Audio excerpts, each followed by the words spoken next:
আমার নাম শ্যাম সরকার। এই কবিতা শোনাবো হারি যাওয়া। ছোট্ট আমার মেয়ে সঙ্গী নিয়ে যাচ্ছি চেপে সিঁড়ি দিয়ে নিচের তলায় যাচ্ছিল সে নেমে। অন্ধকারে ভয়ে ভয়ে থেমে থেমে হাতে ছিল প্রদীপ খানি।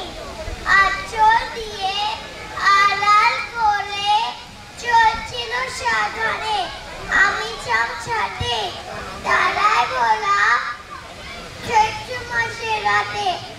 হঠাৎ মেয়ের কান্না শুনে উঠে দেখতে গেলাম ছুটে।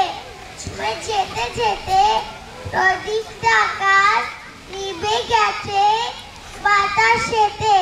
সুদাই তারে কি হচ্ছে বামি কেঁদে কয়ে নিচে থেকে হারিয়ে গেছি আমি। নমস্কার।